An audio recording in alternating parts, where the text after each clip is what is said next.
Rubén, bienvenido al podcast. Un placer que hayas aceptado la invitación. Un episodio que la verdad había tenido ya muchas ganas de invitarte, pero bueno, sabía que ibas a estar ocupado con más entrevistas, más podcast en cuanto sacaste tu libro. Pero bueno, por fin hemos coincidido, así que bienvenido y pues bueno, un adicto a la fisioterapia más. Pues nada, un placer estar con vosotros y un saludo para todos desde España, a todos los seguidores del podcast de Adictos a la Fisioterapia, ¿no? Ese Adictos es. a la Fisioterapia desde México. Pues bueno, Rubén, vamos a ir empezando. Para quien no te conozca todavía aquí en México, en cualquier otro lado donde nos escuchen, ¿quién es Rubén Tovar? ¿A qué te dedicas y qué te encuentras haciendo actualmente? Bueno, pues soy fisioterapeuta y me dedico básicamente al ámbito clínico eh, y simplemente abordo la literatura científica como usuario, ¿no? Igual que hay usuarios de Internet, de redes sociales, pues yo soy un usuario de esa literatura científica. Es decir, yo no soy un investigador propiamente, yo soy un consumidor, un usuario de literatura científica como creo que como todos los clínicos, ¿no? Que tenemos que esa responsabilidad de formarnos y de informarnos. Pero más allá de ello, lo único que hago es tratar pacientes. Es decir, mi ámbito de trabajo es asistencial y lo que hago es tratar pacientes y eso es esa es mi rutina, ¿no? Independientemente de que pueda haber cosas paralelas, me defino básicamente como un fisioterapeuta clínico que trata pacientes a diario. Eso es a lo que me dedico. Y lo llevo haciendo desde que empecé, ya 17 años desde que terminé la carrera y siempre me he dedicado al ámbito asistencial y trato pacientes a diario, es a lo que me dedico. Genial, Rubén. Y bueno, pues últimamente súper sonado en cuestión de redes y demás por esta publicación que has hecho acerca de tu libro de la osteopatía Vaya Timo, que la verdad en lo personal me parece un excelente libro que te comentaba fuera de grabación. Se adapta muy bien al contexto que estamos viviendo aquí en México, que pareciera que es, con todos los colegas que he hablado de España, pues me han dicho, es que está empezando como empezaba en España, ¿no? Antes de tocar y de entrar a este tema, pues yo creo que desde el día uno que comenzaste a escribirlo o desde que se te ocurrió la idea de escribir un libro, sabías que te iban a atacar todos los osteópatas. Y entonces, ¿por qué insistir en hacer un libro a pesar de eso? ¿Y qué fue lo que te inspiró para hacerlo? Bueno, pues la verdad es que yo no me considero un escritor, o sea, si lo soy es porque consideraba que era un libro que hacía falta que se escribiera. En ningún caso era porque yo me quisiera dedicar a la escritura o porque yo quisiera o sintiera esa vocación de escribir un libro, sino simplemente que escribí el libro y en tanto que veía esa necesidad, pues me puse a escribir. Pero diría que el vacío que había en este sentido respecto a la osteopatía de una manera abordada de una manera crítica no existía, no había ninguna obra de manera íntegra que dedicara exclusivamente en su contenido a criticar la osteopatía, a hacer una crítica dura a la osteopatía como realmente yo consideraba que hacía falta y por ello fue la idea de escribir el libro.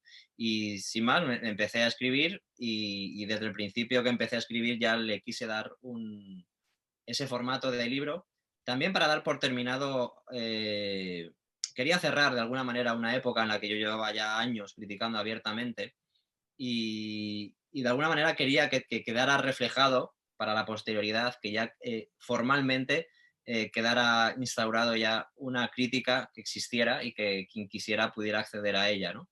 Entonces, diría esto, que el libro surgió como una necesidad, algo, un hueco, un vacío que yo sentía que hacía falta rellenar y no está ni mucho menos la última palabra dicho con ello, pero creo que es una estocada importante a la osteopatía en tanto contenidos formativos como filosóficos, ¿no? Como propiamente de la propia osteopatía. Creo que ataca directamente al núcleo duro de la osteopatía y que, francamente, después de un año donde ya prácticamente desde la publicación, con todas las críticas que he recibido al respecto, estoy bastante tranquilo en el sentido de que no ha habido realmente nada que hayan dicho los osteópatas al respecto que pueda ofrecer una contracrítica al propio libro, ¿no? Entonces, bueno, me reafirmó y creo que estoy bastante satisfecho del resultado, la verdad. Claro, qué bueno, enhorabuena Rubén. Y sobre todo te preguntaba esto porque, bueno, como bien sabemos la gente que te seguimos de hace tiempo, sabemos que al final hasta te cuesta, ¿no? Tu puesto de presidente en esta sesión de pensamiento crítico en España. Bueno, y muchísimas críticas, han sacado un libro que, bueno, lo han sacado en meses, ya hablaremos de ello un poquito más adelante. Pero bueno, al final ha sido un gran trabajo y como bien mencionas, no hay nada que todavía pueda ahí pues contrarrestar tu opinión. Y sobre todo porque este libro está hecho de manera que lo pueda entender cualquier persona, no nada más alguien de la salud, como bien Sí, lo mencionas ahí dentro de tu libro. sí, eso es. La idea era llegar a un público amplio, no solamente dentro de la fisioterapia, aunque sí que había un interés principal en que se consumiera, que llegara a la fisioterapia, pero sí, está un poco escrito para todo tipo de público. Y de hecho, eso es uno de los motivos por los cuales el libro está escrito de una manera no académica. Y eso incluye pues, no tener referencias bibliográficas, que es una de las críticas que se me ha achacado muchas veces, pero lo hice con toda la intención del mundo y no me pesa porque, en fin, no pensaba que fuera a aportar que necesitara. O sea, es que no creo que necesite referencias bibliográficas de las cosas que digo, porque muchas de las cosas que digo, si hace falta una referencia bibliográfica, yo la puedo aportar, ¿no? Y de hecho, pues una de las cosas que han hecho los osteópatas, principalmente a partir del registro de osteópatas fisioterapeutas de España, del ROFE, que son los que han arbolado principalmente la crítica y que han intentado desde redes sociales pues criticar el libro, leyéndose el libro y criticando las cosas que ellos veían donde había incoherencias o donde se podía atacar al libro. Pues eso, básicamente siempre decían lo mismo, ¿no? Que falta referencias, que esto no se sostiene sobre ninguna referencia. Y allí donde lo han criticado, yo he ofrecido la referencia. Es decir, no es un problema de que esté hecho desde la nada, porque creo que se ve bien cuando se lee el libro, que ese libro no está escrito desde la nada, sino que está muy, muy referenciado. He leído mucho al respecto, he leído mucho a Steele, he leído filosofía, he leído la osteopatía desde sus preceptos más filosóficos, he leído mucha literatura científica de las publicaciones que hacen los osteópatas y me documenté muchísimo para hacer el libro. No pensé que aportara gran cosa realmente meter ahí referencias bibliográficas una a una, y como precisamente el público al que quería llegar era un público no académico, principalmente, pues no sentía esa necesidad de darle ese formato. Pero sin ningún problema podría haberlo hecho así, porque de hecho yo tengo un banco de referencias, una carpeta llena de donde están todos esos artículos, y no tengo ningún problema en si me preguntan o si me ofrecen alguna crítica al respecto, ofrecerlo. O sea que ningún problema. Genial. Sí, justo eso te iba a comentar, que ese podría ser como ese punto débil, ¿no? Por así decirlo, ese punto donde podrían atacarte y seguro quien quiera encontrar ahí alguna manera se va a ir por esa zona. Pero bueno, como lo has mencionado, está totalmente, no es tu opinión, sino todo está totalmente referenciado, ¿no? Visto desde diferentes perspectivas, como bien lo mencionan, esta parte filosófica, bueno, toda esta historia, que bueno, ya iremos ahorita platicando. Dentro de tu libro defines a la osteopatía como una terapia manual con ínfulas. Cuéntanos por qué la defines así y por qué la osteopatía es una pseudociencia. Bueno, digo que la osteopatía es una terapia manual con ínfulas porque aspira o pretende más de lo que se puede pedir a una terapia manual. Es decir, una terapia manual, lo que nuestras manos pueden hacer sobre el cuerpo cuando actúan, pues no se puede pretender hacer las correcciones anatómicas o alineamientos o ajustes. Es que todo el lenguaje que los osteópatas utilizan guarda mucha relación precisamente con las pretensiones. Es decir, cuando uno analiza el propio lenguaje, incluso la nomenclatura de las propias técnicas osteopáticas, ahí va implícito una aspiración, una pretensión, lo que los osteópatas pretenden hacer con un ilíaco anterior o con un astrágalo anterior, o lo que sea, ¿no? Es decir, todas las pretensiones, incluso las más estructurales, que son las que un poco más se podrían defender desde el punto de vista de la terapia manual,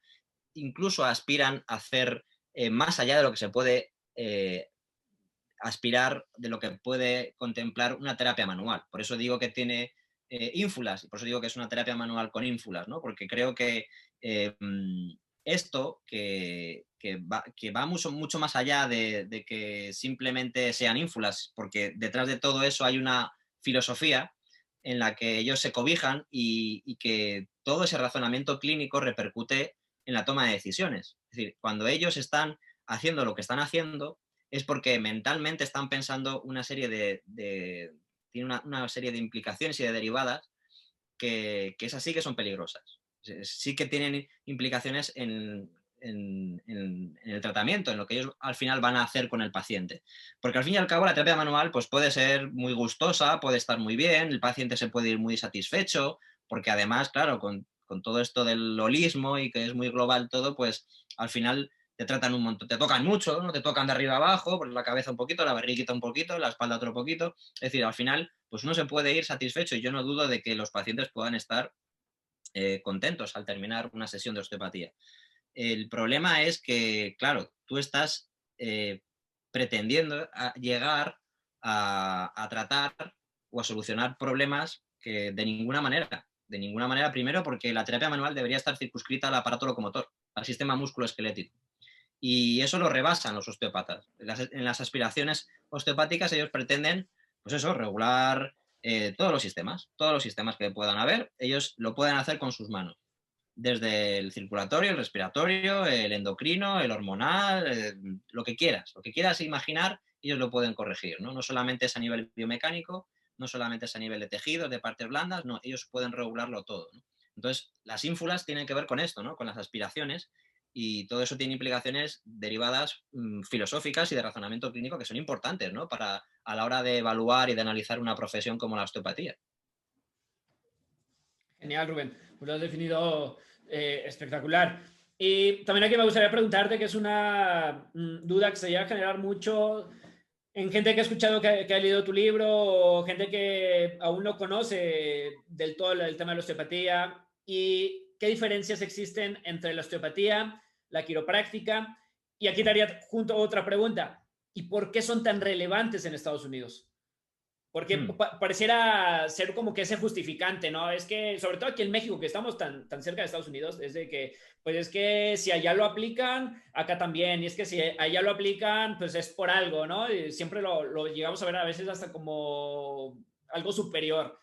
Entonces, ¿qué diferencias hay en estas y por qué es tan relevante en Estados Unidos?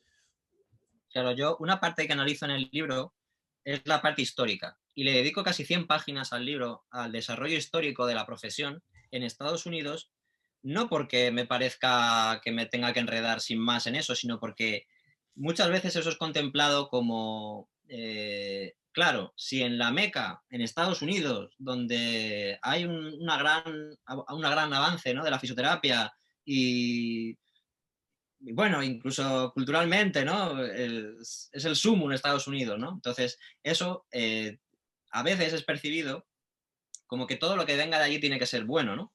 Entonces, yo lo que analizo en el libro es que el hecho de que cuajara, de que se asentara y que triunfara la osteopatía y la quiropráctica en Estados Unidos tiene que ver con hechos históricos que cuento en el libro, que tiene que ver con un desarrollo histórico y cultural más que con un hecho científico. Es decir, no es que en Estados Unidos triunfara la osteopatía porque se lo merecían. No es que por sus propios méritos científicos hayan logrado asentarse, instaurarse, incluso imbricarse dentro de la medicina, sino que por los hechos históricos de cómo se desarrolló y la tradición que ha ido después de ya más de un siglo arrastrando, está dentro de la medicina y tiene pues un arraigo cultural importante de la cual ya es difícil para ellos deshacerse. Pero eso no es ningún aval de ningún tipo para exportarlo ni para pensar que eso sea algo bueno y deseable para el resto del mundo. Y dedico 100 páginas al libro precisamente para desentrañar esta cuestión. Que venga de Estados Unidos no quiere decir que sea mejor. Igual que en muchos países de Latinoamérica se piensa, o a veces se puede llegar a pensar, que si viene de Europa también es algo mejor, ¿no? Porque está más avanzado y no, no. no, no, es el mismo error. O sea, no debéis pensar ni que vuestra fisioterapia es peor, ni de peor calidad, ni que todo lo que venga de Europa está bien, porque no, no, no. De hecho, en Europa, pues claro, lo que hay que fijarse no es en el arraigo tradicional, sino en lo que realmente está ocurriendo ahora. Y ahora lo que está ocurriendo en muchos países de Europa es que se está separando la fisioterapia de la osteopatía, se está demarcando muy bien, se está criticando muy bien todo lo que sea pseudocientífico. Y eso es lo que está ocurriendo en países que podríamos considerar punteros en fisioterapia actualmente. Es decir, una diferencia entre la ciencia y la filosofía es que la filosofía abraza mucho los clásicos y cuanto más tiempo tiene algo, pues más cariño se le coge o más hay que estudiarlo y releerlo, ¿no? Y hay que hacer una hermenéutica de todos los textos y volver a repensarlos, porque todo lo antiguo tiene un valor. Y en ciencia no, en ciencia es al revés. En ciencia es, si ya tiene 10 años ya no vale, ¿no? Ya ha caducado. Un paper de 5 años ya, eso ya está obsoleto. Entonces, creo que es un error juzgar a la osteopatía y a la quiropráctica por la tradición. Creo que es un error pensar que porque llevan más de 100 años, porque está instalado en Estados Unidos, creo que toda esa retórica que los propios osteópatas utilizan y que los propios quiroprácticos utilizan para amparar y para validar y avalar su práctica son erróneas. Parten de argumentos falaces y que son contrarios al pensamiento científico. Y por tanto, los desarrollo en el libro también porque eso es importante que lo tengamos claro. Ni todo lo que venga de Estados Unidos es bueno, ni todo lo que lleve 140 años funcionando es bueno. Es decir, no por el hecho de que el tiempo les haya dado cierto cuartel, quiere decir que sea algo positivo y deseable. De hecho, es una rara avis, la osteopatía fuera de Estados Unidos no es una medicina, no es una rama de la medicina.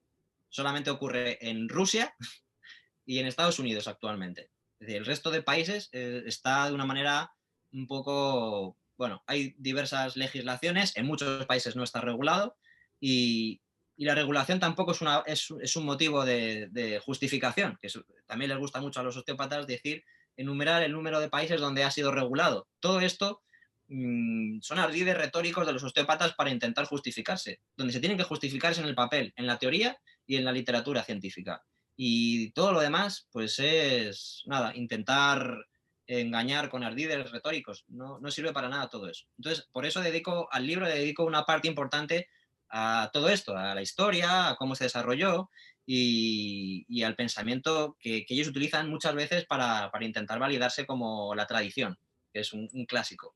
La diferencia entre la osteopatía y la quiropráctica, pues hay grandes diferencias, pero tienen una raíz común. Osteopatía y quiropráctica son primas hermanas y, de hecho, a nivel histórico y fundacional, también. Es decir, la quiropráctica, Palmer le robó la osteopatía a Steele. Partiendo de ahí, pues tienen muchas cosas en común, muchas cosas en común. Pero ya en sus inicios también tienen sus diferencias, porque el lenguaje que tuvieron que utilizar para no ser denunciados unos a otros, pues tenía que ser diferente. Entonces, bueno, pues el lenguaje empezó a cambiar desde el principio, ya se empezaron a distanciar, ya a darle una justificación, un marco teórico un poquito diferente dentro de que en la praxis hacían lo mismo. Y con el tiempo cada vez se fueron distanciando más en el sentido del ejercicio. Y es verdad que a día de hoy, dentro de la quiropráctica hay una corriente, lo explico en el libro también, están los stride y están los mixers, los que se mantuvieron firmes y fieles a Palmer, y los mixers que digamos que se podían parecer bastante a la práctica de un fisioterapeuta. Los mixers utilizan agentes físicos y tienen una práctica muy parecida a un fisioterapeuta que utiliza pues, el terapéutico en su rutina diaria y se parece más a esto que a la osteopatía realmente. Es decir, dentro de que las dos son corrientes o disciplinas pseudocientíficas, a día de hoy la quiropráctica se parece un poquito más a la fisioterapia, al menos una de la parte de los quiroprácticos se parecen más a fisioterapeutas que a los propios quiroprácticos originales.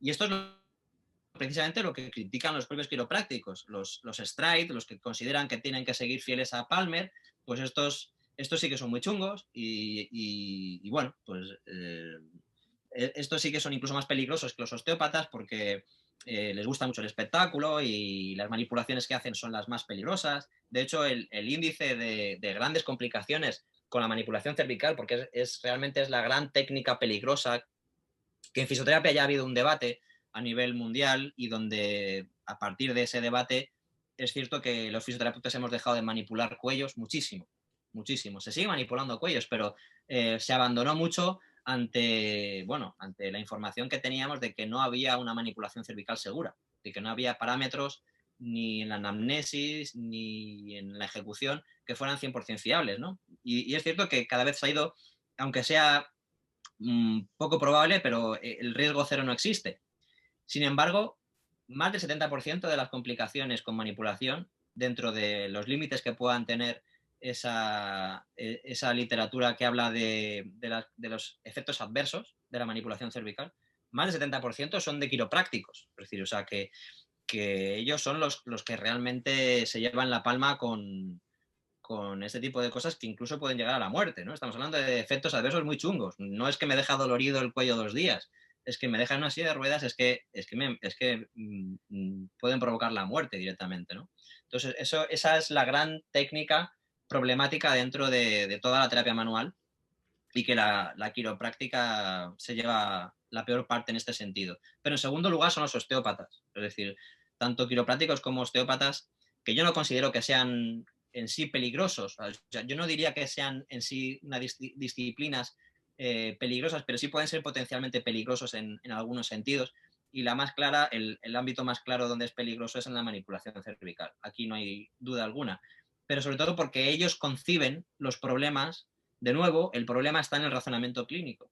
De nuevo, el problema está en lo que ellos piensan que están haciendo y están en esos preceptos filosóficos. En el caso de la quiropráctica hay, de hecho, una modalidad que se llama, bueno, aquí en España se llama Atlas Prophylax, pero la originaria de Estados Unidos se llama Hole in One, que es hacer hoyo en uno, que viene a decir que todo lo que hay que hacer es manipular el Atlas.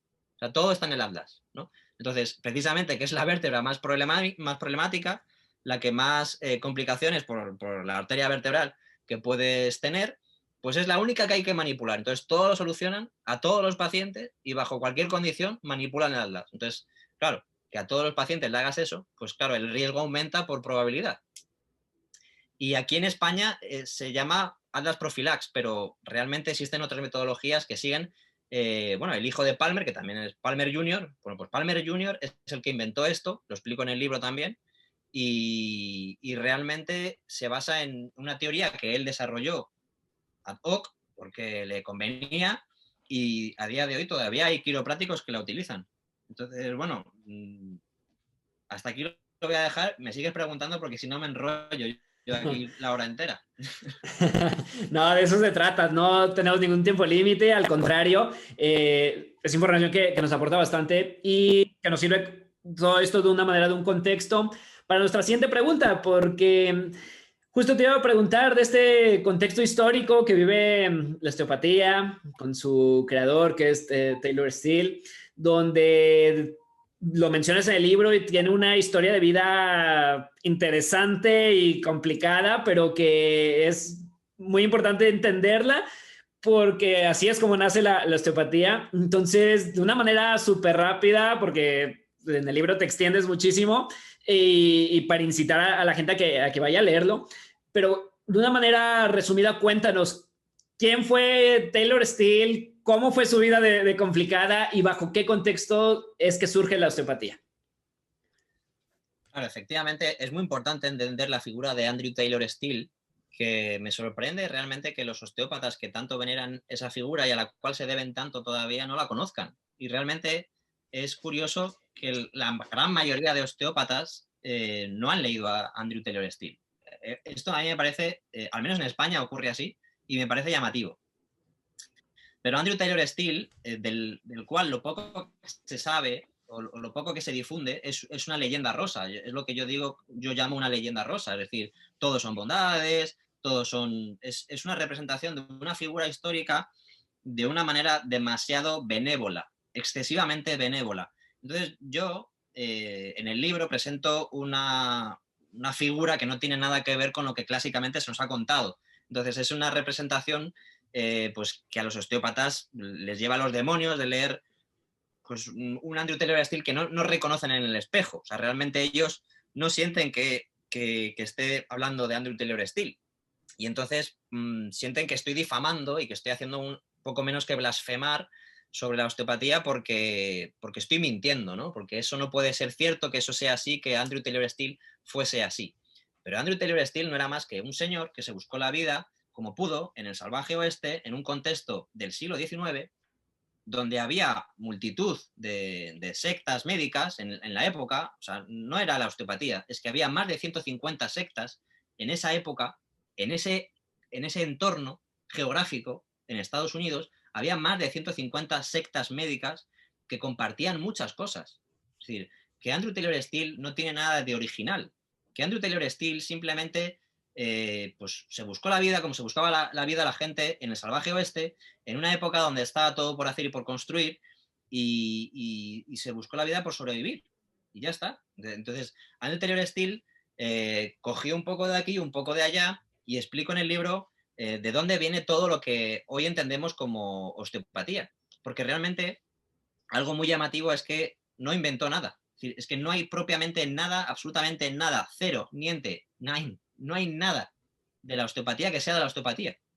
Ni siquiera sus principios filosóficos son originarios de Steele. Es decir, lo que hizo Steele fue coger lo que ya sabía, lo que ya conocía, y le dio un empaque, ya está, le puso un lazo y le llamó osteopatía. Y ni siquiera en el nombre fue original, ¿no? Como explico en el libro. Entonces, bueno, pues sin más, diría que no es ni bueno ni malo. Andrew Taylor Still fue una figura que consiguió, tuvo éxito, tuvo mucho éxito con su osteopatía, y la clave del éxito no fue el ejercicio propio de la osteopatía. El éxito no fueron los resultados clínicos. Ni de coña se puede uno creer las cosas que decía Steele. Ni de coña se puede uno creer que tuviera el 100% de éxito, ni que curara la vista, ni que curara el asma, ni que curara la disentería. No tiene ninguna credibilidad, absolutamente ninguna. Y lo que tuvo éxito realmente, o sea, analizándolo históricamente, esto se entiende porque Andrew Taylor Still fundó una escuela. Ya está. O sea, el éxito de la osteopatía es que fundó una escuela. Porque el resto de sectas médicas que había en la época, pues básicamente era como lo que entendemos hoy como curanderos, que la tradición familiar, pues para asegurar el legado, ¿no? Para que tus hijos, tus descendientes tuvieran un futuro y se pudieran ganar la vida de la misma manera, pues siempre se había dicho que ese tipo de dones, el don, pues era algo genético, ¿no? Era algo familiar, entonces se trasladaba de generación en generación. Y los curanderos son así, ¿no? Pero lo que rompió el molde fue decir, no, esto no es un don, esto se puede enseñar. Entonces yo voy a montar una escuela y quien quiera lo pueda aprender. Y tuvo éxito. Entonces, lo que hizo, lo que diferencia a otro tipo de curanderismo es que él montó una escuela de manera pionera. Pues había otros que ya también tenían escuelas, que tampoco es que fuera original, pero a él le fue bien con el tema de la escuela, no los primeros años, pero poco a poco fue teniendo éxito, hasta que, bueno, Kirksville se acabó convirtiéndose en una zona de referencia precisamente por la osteopatía, por Andrew Taylor Still. Bueno, pues ese es el mérito que tiene Andrew Taylor Still. Pues muy bien, tú montó un negocio y le fue bien. El problema es que 140 años después le seguimos dando a aquello que podría ser simplemente algo histórico, le damos como una solemnidad y una realidad científica que no tiene. Y por eso es una pseudociencia, porque ellos aspiran a ser una ciencia y no pueden serlo. Entonces ahí se convierten en pseudociencia. Es un hecho histórico que se narra en un libro del cual yo tomo todas las referencias, que es un historiador estadounidense que estudió la osteopatía y de ahí he sacado la información. Quiero decir que yo no me he inventado nada tampoco. Pero sin duda, de lo poco que se sabe sobre la figura de Andrew Taylor Still y de la osteopatía, es interesante tener un conocimiento ya no solamente de los seguidores, discípulos y fieles de la escuela de osteopatía. Es interesante tener una visión de un historiador que no tiene agencia en el asunto, que no se gana nada y que simplemente él, pues con mucha admiración por aquello, ¿no? y fascinación histórica, pues presentó una serie de documentos y sin duda a mí me parece pues que es algo a tener en cuenta, ¿no? Porque es mucho más aséptico y porque es mucho más creíble que lo que se cuenta, que la leyenda rosa que nos cuentan de Steele. Entonces yo, leyendo aquello, presento a un Andrew Taylor Steele y a un desarrollo histórico de la osteopatía que creo que es novedoso para, en habla hispana por lo menos, y que la gente no conoce. Y que la gente no conoce dentro de donde debería conocerlo, que es precisamente en el campo de la salud. Entonces, bueno, pues a mí me parecía relevante traerlo y por eso lo desarrollo en el libro.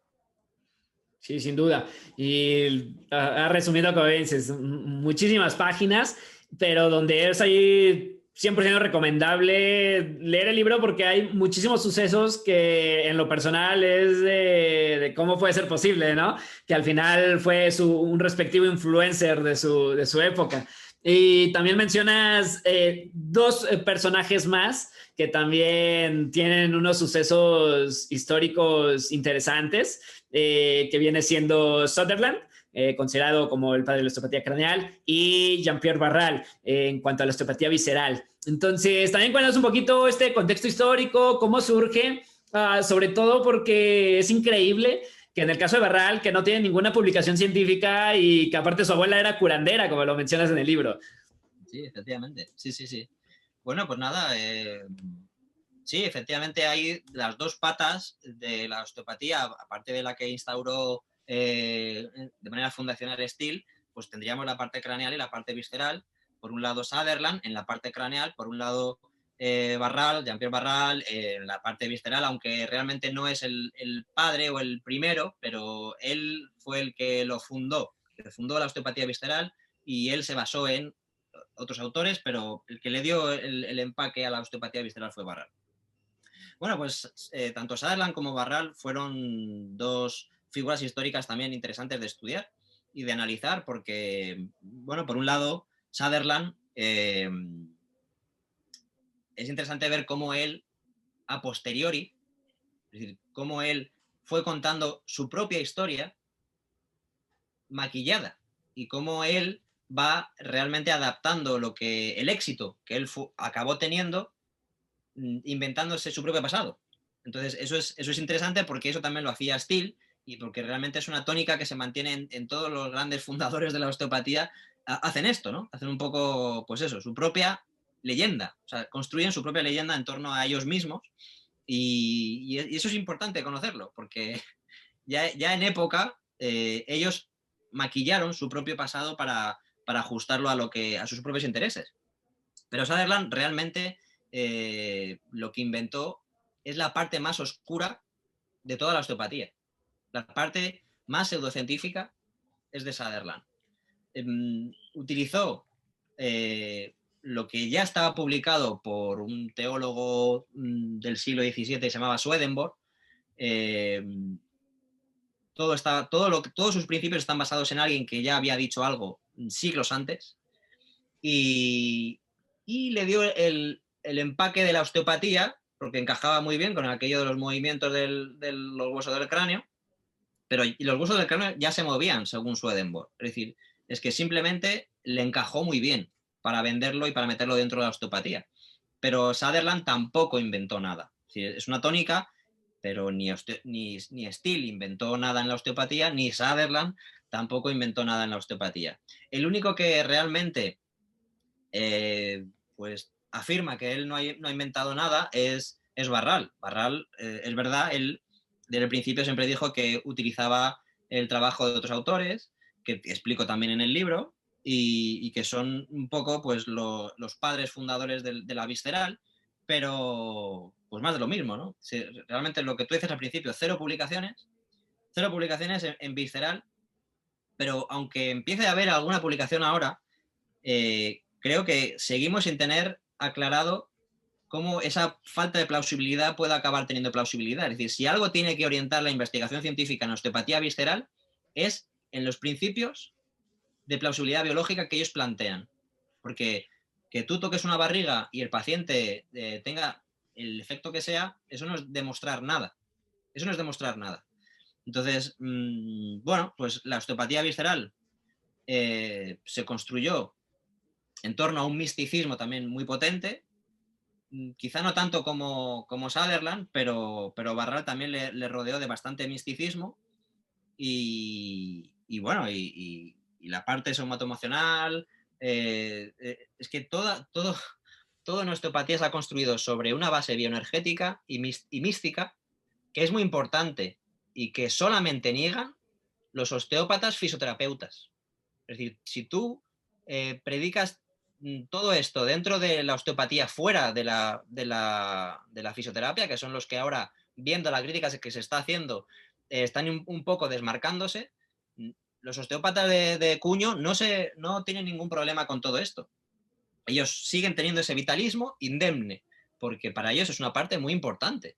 Ellos no niegan pues el movimiento respiratorio primario que afecta tanto al cráneo como al sacro, como a las vísceras, como a la vida, es decir, hay una parte espiritual muy potente, un rollo bioenergético que está ahí pululando y del cual yo ahí no he querido hacer sangre porque realmente aquí te puedes perder y si te vas a la casuística, pues es que hay gente haciendo cosas muy chungas.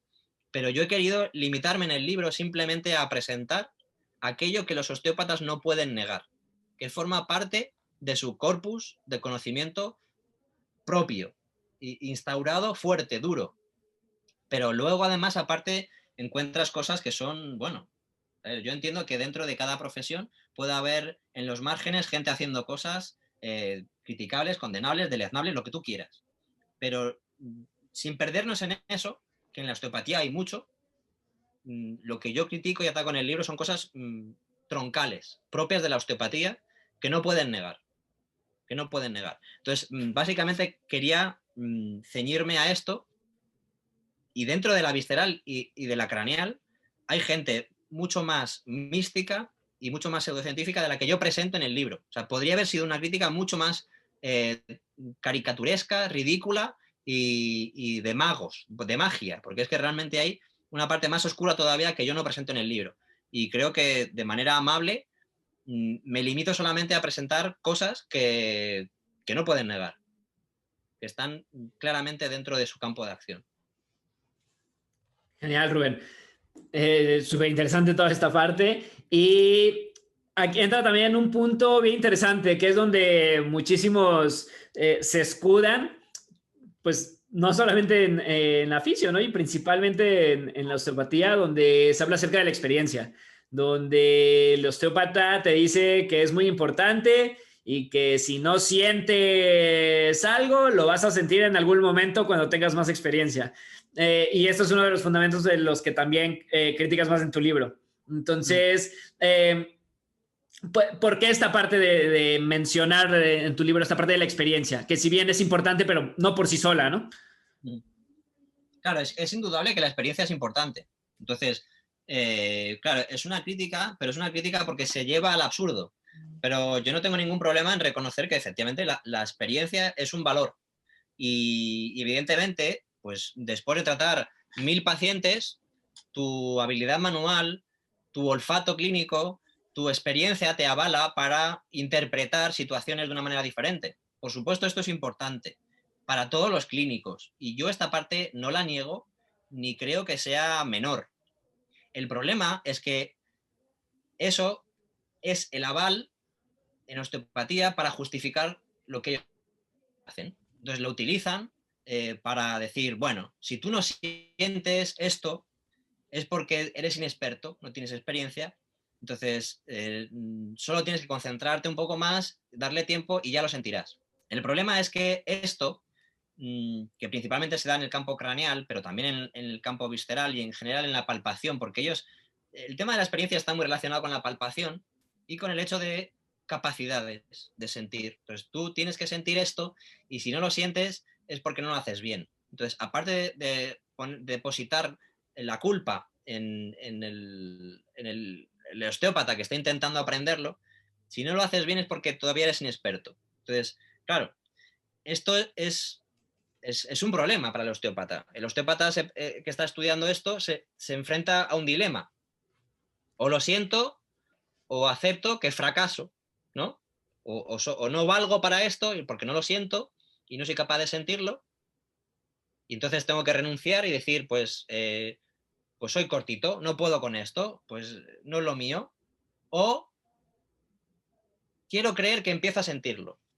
Entonces, pues esto es algo malvado, perverso, que se da en las escuelas, cuando los osteópatas están aprendiendo, y yo esto lo he vivido, o sea, no es que lo esté contando de oídas, yo esto lo he visto y lo he vivido, y ocurre también con las fascias, ¿no? Cuando la gente se empieza a convulsionar en las camillas y empieza a hacer cosas raras que dices, es que esto solo ocurre aquí, en este circo mediático que se está montando. Entonces, cuando tú ves que realmente el comportamiento social está influenciado por quien o sea, esto empieza a tener tintes sectarios. Y es algo que yo no abordo de manera implícita en el libro, pero estamos hablando de una secta. Estamos hablando de un comportamiento sectario, cuando tú estás induciendo un comportamiento y cuando al final, si tú no eres parte del grupo, estás fuera del grupo, porque tú no llegas a sentirlo, porque tú esto ya lo sentirás, claro, es una presión de grupo que o entras o sales, pero no te puedes quedar en el camino. Entonces, efectivamente, hay gente que se ha dado la vuelta y se ha ido y ya ha pensado, mira, esto de la osteopatía a mí no me convence, pero igual soy yo. Y como albergo cierta duda, pues simplemente voy a cambiar la dirección y me dedico a otra cosa. Esto ha ocurrido. Hay muchos fisioterapeutas que a mí me han confesado, muchas gracias por publicar este libro, porque realmente yo es algo que pensaba, pero claro, es que la osteopatía es tan hegemónica, era tan fuerte. Aquí en España la osteopatía es muy fuerte, todavía. Es hegemónica, todavía marca la agenda a nivel político, tiene mucho peso, hay muchos fisioterapeutas formados en osteopatía y por tanto tienen mucho que decir. A nivel académico la cosa ha cambiado y las nuevas generaciones pues ya no optan tanto por esto, pero la realidad del cómputo total de la osteopatía, de la fisioterapia en España es que la osteopatía todavía es hegemónica. Entonces, pues nosotros estamos en esa situación ahora mismo. Y estamos en esa situación porque desde hace varias décadas empezó a entrar muy fuerte la osteopatía, nos creímos un relato de la osteopatía y llegó a ocupar una parte importante en la agenda. Vosotros ahora mismo estáis pasando por esa fase inicial en la que nosotros estuvimos y está entrando mucha osteopatía. ¿Por qué? Pues en parte porque allí no hay crítica, no hay resistencia, hay un mercado floreciente y aquí están a la baja. Aquí cada vez tienen menos prédica, hay menos alumnos, la gente ya no le convence, todavía tiene mucho peso porque el grueso de la profesión es o ha tenido formación osteopática y por tanto, pues esta población que todavía está en activo, pues es eminentemente osteopática. Pero las generaciones que van viniendo ya no optan por esto. Entonces ya no hay escuela, ya no hay nuevos alumnos a los que instruir.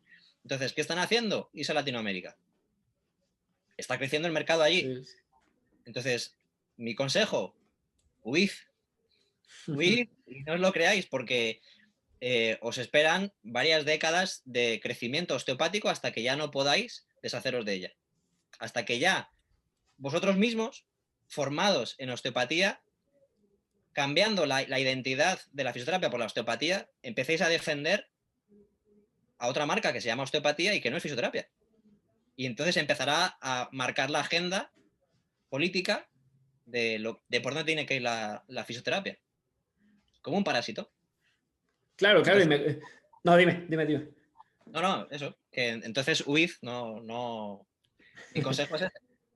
Sí, y justo eso te iba a decir, ¿no? O sea, qué mejor escucharlo de ti, y no solo de ti, de mucha gente, muchos colegas de allá en España, de algunos otros países que comentan esta parte, que aquí en México pues está a tiempo, como bien comentas, no hay como tal esta resistencia, probablemente esta falta de formaciones, porque al final en España ha sido, ya la osteopatía se considera como una formación complementaria a la fisioterapia, donde se pierde esta identidad. Y aquí en México, pues precisamente por eso, a lo mejor un poco por esa carencia de formaciones, pues bueno, tienen todo el terreno. Y luego que aquí pues se compra todo a quien te hable bonito y demás, ¿no? Entonces, qué mejor escucharlo de ti, pues, que has fundamentado tu libro bastante, que lo pueden escuchar de cualquier otro colega y que, bueno, pues tratar, pues impedir un poco esto aquí en México de no perder esta identidad. Y hay una frase que mencionas que me gustó mucho, donde dices que lo que está demostrado que funciona en la osteopatía no es osteopatía, sino es fisioterapia. Cuéntanos un poquito a qué te refieres con esa frase. Bueno, claro, es que indudablemente si uno ve paralelismos entre la fisioterapia y la osteopatía es porque las técnicas a nivel técnico se comparten.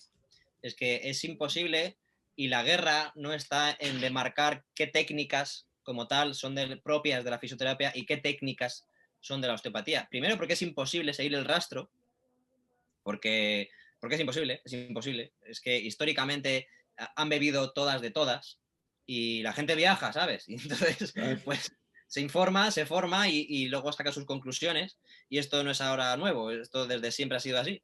Entonces, a nivel técnico no podemos discriminar qué técnicas son propiamente de la osteopatía y cuáles no. Y la guerra no está ahí. La guerra no está en decir esta técnica no vale porque es de la osteopatía y esta sí porque es de la fisioterapia, ¿no? El tema está en el razonamiento clínico. Yo siempre hago mucho insistencia en este punto porque lo que diferencia a un osteópata de un fisioterapeuta es la manera de pensar. Es la manera de pensar, es su filosofía, que influye en la toma de decisiones, en su razonamiento clínico. Entonces, yo creo que ahí es donde hay que marcar la diferencia. Cuando yo digo que si tú quitas todo eso a la osteopatía, lo que te queda es una fisioterapia, es porque a nivel técnico, pues puede no haber grandes diferencias. Es decir, al final son técnicas manuales.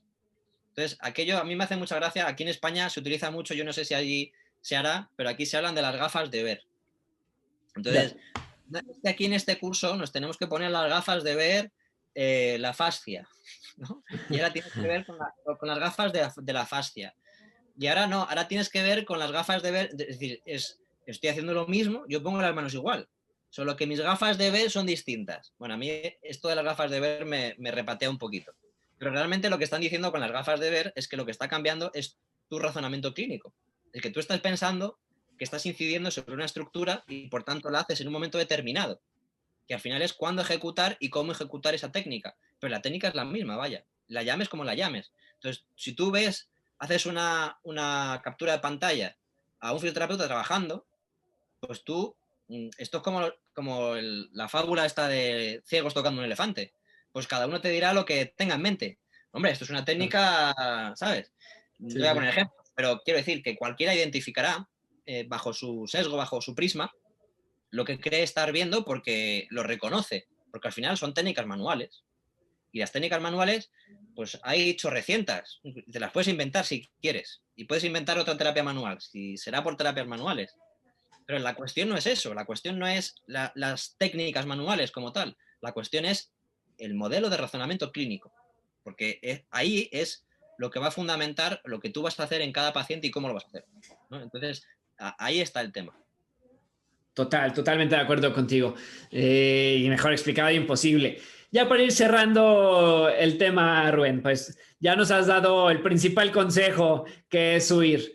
¿Qué otro consejo nos darías? Y sobre todo para todos los colegas que nos escuchen, sobre todo porque la mayoría de la audiencia aquí del podcast es fisioterapeutas o recién egresados o estudiantes. Entonces, ¿qué otro consejo le darías? Y bueno, principalmente ahorita te hago la siguiente para no mezclarlas. Ok, pues el principal consejo que yo le daría es el mismo que le daría a alguien de aquí, y es que no tengan complejos. Y eso, llevado a México, pues es que no tengan complejos de la propia fisioterapia mexicana. No tengan complejos, que no crean que tiene que complementarse con lo de fuera. Y está bien conocer las bases pues si hablamos de fisioterapia musculoesquelética, pues sí, hay que conocer a los autores principales que han influido en el desarrollo de la terapia manual en fisioterapia, y que cuentan, pero sin obsesionarse con esto. Y no hay que hacer 20.000 cursos y no hay que traer a 20.000 ponentes de fuera para complementar nuestras carencias que tenemos aquí. Creo que actualmente el desarrollo de la fisioterapia tiene que ser más académico, tiene que mejorarse las capacidades académicas, y mi consejo es que se mejore por ahí. Y mi consejo es que quien se quiera formar se forme a nivel académico, a nivel universidad, máster, doctorado y aunque no te guste el mundo de las publicaciones científicas, si quieres formarte, tira por ahí. Tira por ahí y deja de gastarte el poco dinero que tienes en cursos de fines de semana. O sea, te puedes hacer 1, 2, 3, pero o sea, está bien reciclarse, pero es que lo que tenemos montado aquí es una carrera de no parar nunca, donde cada uno te va a contar sus gafas de ver y, y que realmente son inconmensurables. Es decir, es que lo que tú vas a aprender en un fin de semana, en un curso, es inconmensurable, no se puede medir con lo de otro, es decir, no se complementa. Son compartimentos estancos. Entonces no tienen fin, porque luego cada uno hace su tortilla en la cabeza y somos todos muy eclécticos, ¿no? Porque yo cojo de cada uno lo que tal, pero es que esto no debería ser así. O sea, la fisioterapia tiene que tener un corpus de conocimiento único. Entonces, lo que se tiene que aprender se tendría que aprender dentro de la carrera y se tiene que mejorar ahí. Entonces, lo que tienen que mejorar es la excelencia académica dentro de las universidades. Y cuando acabes 4 años de grado, yo creo que ya son años para tú sentar las bases de lo más importante que tú tienes que saber. Y a partir de aquí, si tú quieres prosperar y tú quieres progresar en la carrera académica, pues tienes vía máster y vía doctorado y ya está. Es que no necesitas hacerte cursos cada fin de semana. Mi consejo es ese. Mi consejo para todo el mundo es no gastéis el dinero que no tenéis en cursos de formación que no necesitáis, confiar más en vosotros. La experiencia es importante, efectivamente, como dicen los osteópatas, la experiencia importa. No sirve para justificar cualquier cosa que te vayan a vender, pero la experiencia es un grado. Y evidentemente uno puede llevar 20 años haciendo las cosas mal.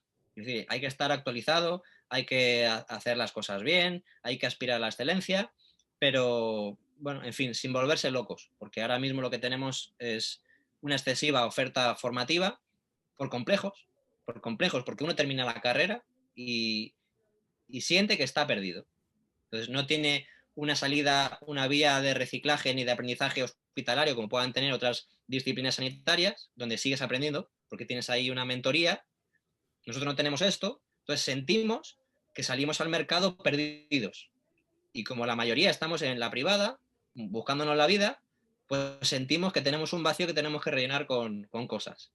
Y lo triste es que dentro de la oferta que existe, pues hay mucha pseudociencia, mucha. Y ahí nos perdemos. Y el problema de perdernos no es que nos perdamos nosotros, es que perdemos nuestra identidad, la fisioterapia. Y cada vez nos alejamos de hacer fisioterapia. Y ese es el problema. Entonces, hay muchísimos, demasiados fisioterapeutas que no saben, no conocen la fisioterapia. Esto es lo dramático. Entonces, hay que conocer y entender el ABC de la fisioterapia y mejorar en eso. Ser excelentes fisioterapeutas. Esto, Ese esto es, ese es súper bien, Rubén. Ya para finalizar el tema, ¿habrá segunda edición del libro?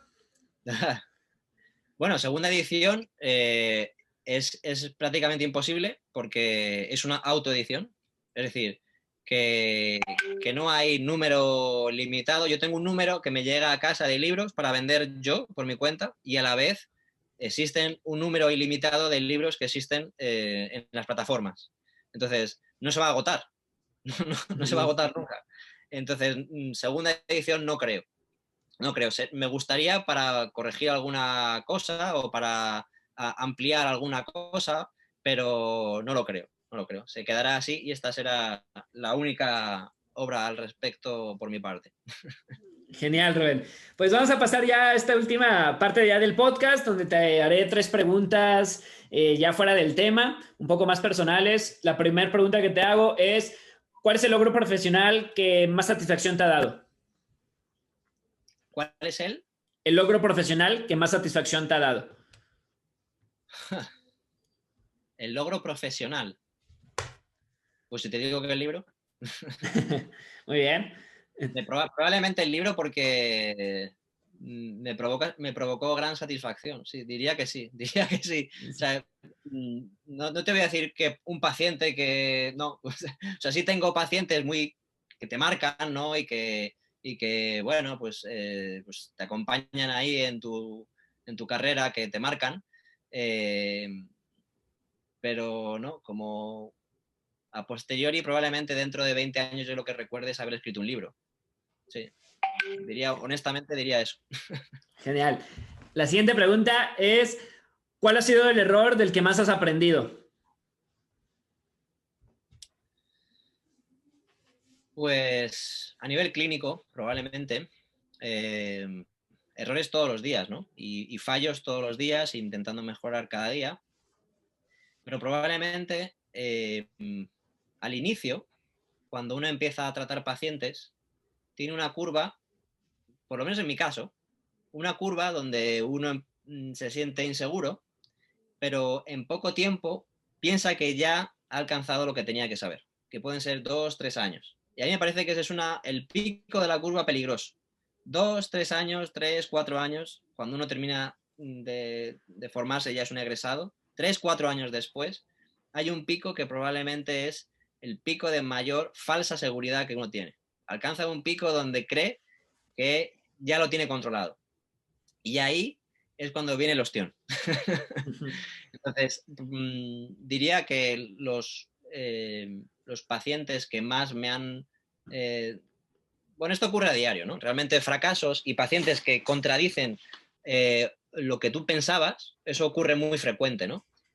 Pero digamos que el desencanto o el desengaño, que mucha gente pierde la ilusión, porque hay muchas crisis en fisioterapia. Yo pienso que todos los fisioterapeutas pasamos por crisis, y a mí yo he identificado una gran crisis que casi todo el mundo pasa por ahí y tiene que ver con lo que esperaba. Ya no a nivel laboral, de que te iba a ir muy bien, sino a nivel de lo que tú creías que ibas a poder hacer con los pacientes. De que tú creías que teniendo el conocimiento ya te iba a ir bien. De que tú, haciendo las cosas bien y alcanzando cierta expertía, ya te iba a ir bien. Entonces, el momento en el que te das cuenta de que eso no es así, de que hagas lo que hagas, vas a fracasar, vas a tener pacientes que no vayan bien, vas a tener pacientes que vas a guardar en la memoria porque fueron mal, porque porque no lo hiciste bien, lo tendrás siempre. Pero el desencanto, el desengaño de tú creer que no iba a ser así y darte cuenta, eso yo creo que es el peor de todos. Es cuando te das cuenta de eso. Sí, en mi Genial. caso fue así por... Genial. Y la última pregunta. Si tú fueras el host de este podcast, ¿qué te preguntarías?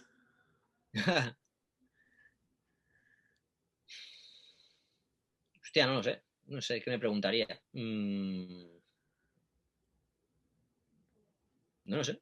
De lo No, que no sé. quieras, personal, profesional, lo que tú quieras.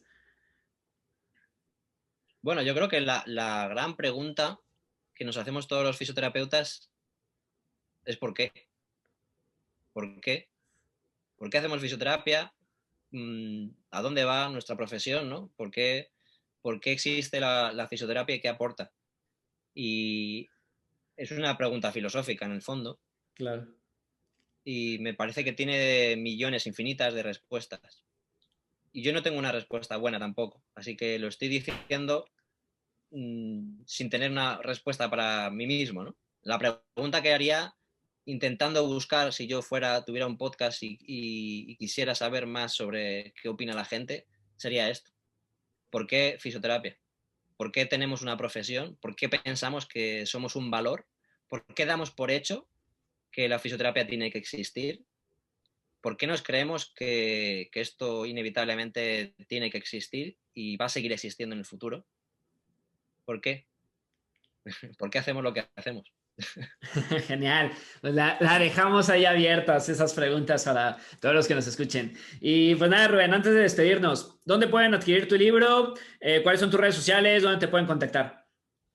Bueno, el libro está disponible, pero en la comunidad latinoamericana, creo, no estoy seguro si está disponible, pero a mí me hacéis un favor si me quitáis los libros de mi casa, que yo además lo distribuyo a toda Latinoamérica. Yo aquí a mi derecha tengo todavía 4 cajas de libros que me quiero quitar de encima. Estoy contento con las ventas, ¿eh? Yo no me quejo y si no se vende ni un libro más, no tengo ningún problema, ningún pedo, como decís vosotros. Pero si me quito este hueco de aquí que tengo ocupado con los libros, mejor. Entonces, se puede comprar el libro en la página de Círculo Rojo, editorial Círculo Rojo, y yo lo envío a cualquier parte de Latinoamérica, personalmente, con el libro firmado y dedicado. No hay ningún problema en ese sentido. y además quien quiera lo puede comprar. Supongo que en plataformas tipo Amazon se puede adquirir el libro, no sé si está disponible en México ahora mismo o no, y también se distribuye a través de Logista, pero no sé hasta a dónde ha llegado ni quiénes podrán acceder a él. Pero vamos, yo lo puedo enviar sin ningún problema. Y nada, pues me podéis seguir en redes sociales, estoy en Instagram, en Twitter, en Facebook, tengo redes sociales y quien quiera, pues me puede buscar si quiere. Genial, Rubén. Sí, sí está disponible en Amazon, pero bueno, mucho mejor si te escriben de manera directa y pues doble ventaja, firmado y aparte ayudan a colaborar a tener más espacio para que puedan jugar tus hijos en tu casa. Pues nada, Rubén, agradecerte el tiempo. Muchísimas gracias por haber compartido. La verdad es que creo que va a ser un episodio de los más escuchados, como te dije al inicio, de los episodios que más esperaba poder grabar. Por fin se pudo. Y bueno, esperemos que le pueda aportar bastante a quien nos escuche, que cambie un poquito ese chip, que adquieran tu libro, porque no solamente por un tema de marketing, de negocio, sino porque todo lo que fundamentas ahí me parece espectacular, que se tiene que saber, independiente de que si son osteópatas, si quieren serlo, si están en contra, es algo que se debe saber. Y de ahí que cada persona haga su propio criterio, ¿no? Y que decida. Entonces, pues muchísimas gracias, Rubén, y pues invitado para un segundo episodio y pues nada. Un placer y muchas gracias por tu espacio, por tu tiempo y por el interés. Así que un saludo a todo México y espero que sirva para algo este mensaje, ya no por el libro, porque francamente me da igual el tema de las ventas del libro, no lo hago, nunca lo hice con ninguna intención de ventas del libro, me da igual. De hecho, asumí, es una autoedición y asumí una pérdida que me daba igual, o sea, la satisfacción de publicar el libro ya para mí era suficiente. Así que realmente no tengo ningún interés personal en ello, pero sí de que se divulgue el mensaje. Así que con este podcast, pues te lo agradezco porque es parte de lo que a mí me interesaba, que era difundir un mensaje, bueno, un poco polémico y contrario al mensaje políticamente correcto, ¿no? Claro, pero ahora sí que se tenía que decir y se dijo, ¿no? Entonces, pues bueno, pues muchísimas gracias, Rubén. Un abrazo. Un abrazo. Chao.